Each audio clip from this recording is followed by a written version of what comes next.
क्या आपने कभी किसी न्यूज एंकर को लाइव टीवी पर राइफल तानते देखा है?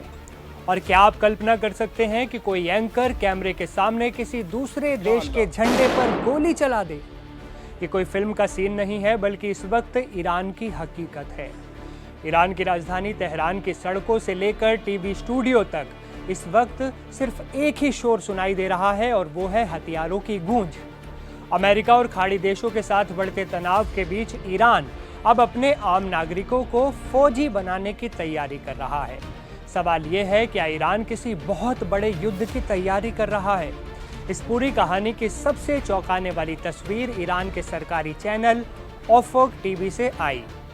प्राइम टाइम का वक्त था। टीवी स्क्रीन पर एक तरफ न्यूज एंकर था और दूसरी तरफ चेहरा ढके हुए रिवोल्यूशनरी गार्ड्स यानी IRGC का एक कमांडर।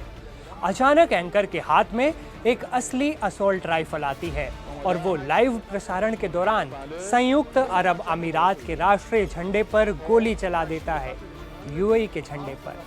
ये मंजर देखकर पूरी दुनिया हैरान है। आखिर एक सरकारी चैनल पर इस तरह की नफरत और युद्ध का प्रदर्शन क्या संदेश दे रहा है? लेकिन ये बात सिर्फ टीवी स्टूडियो तक सीमित नहीं। तेहरान का मशहूर हफ्ते तीर स्क्वायर आजकल एक मिलिट्री कैंप में तब्दील हो चुका है। यहाँ बड़े बड़े गन बूथ बनाए गए हैं। इन बूथों पर कोई प्रोफेशनल सैनिक नहीं, बल्कि आपके और हमारे जैसे आम लोग कतारों में खड़े हैं। न्यूज़ एजेंसी AFP की तस्वीरों में साफ दिख रहा है कि ईरान की महिला सैन्यकर्मी आम महिलाओं को AK-47 जैसी खतरनाक राइफल चलाने की बारीकियां सिखाती हैं।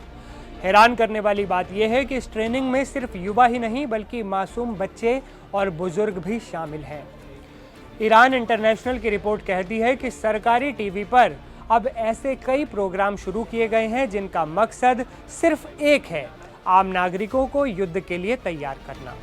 इन कार्यक्रमों में एंकर खुलेआम कह रहे हैं कि वो हथियार चलाना सीख रहे हैं और ज़रूरत पड़ने पर वे सीमा पर जाकर जंग भी लड़ने को तैयार हैं। सड़कों पर पुरुषों और महिलाओं के लिए अलग अलग ट्रेनिंग सेंटर बनाए गए हैं, जहां उन्हें राइफल पकड़ना, निशाना लगाना और लोडिंग करना सिखाया जा रहा है। सोशल मीडिया पर इन वीडियो के आने के बाद एक नई बहस छिड़ गई है। एक्सपर्ट्स का मानना है कि ईरान अपने लोगों के भीतर वॉर साइकोलॉजी पैदा कर रहा है। अमेरिका के साथ ईरान के रिश्ते पहले ही खराब थे, लेकिन अब खाड़ी के पड़ोसी देशों के साथ भी जिस तरह का तनाव दिख रहा है, उसने मिडल ईस्ट में खतरे की घंटी बजा दी है। एक तरफ जहां दुनिया शांति की बात करती है, वहीं ईरान का हर घर अब एक छोटा किला बनता जा रहा है। मासूम बच्चों के हाथों में खिलौनों की जगह बंदूकें देखकर कई मानवाधिकार संगठन चिंता जता रहे हैं। लेकिन ईरान के भीतर का माहौल कुछ और ही कह रहा है। वहाँ के सरकारी प्रोपेगेंडा का असर है कि अब आम नागरिक भी खुद को इस संभावित महायुद्ध का हिस्सा मानने लगे हैं। सवाल ये है कि क्या ये सिर्फ अपनी ताकत का प्रदर्शन है, या फिर ईरान सच में किसी बड़े हमले की तैयारी कर रहा है? इन तस्वीरों ने पूरी दुनिया को सोचने पर मजबूर कर दिया है कि क्या हम एक नए और विनाशकारी युद्ध के मुहाने पर खड़े हैं? आपको क्या लगता है, क्या होगा आने वाले वक्त में? अपनी राय कमेंट में ज़रूर शेयर कीजिएगा। मैं सीम आपसे विदा लेता हूँ, फिर मिलूंगा एक नए वीडियो में एक नए अपडेट के साथ। आप देखते रहें NDTV इंडिया।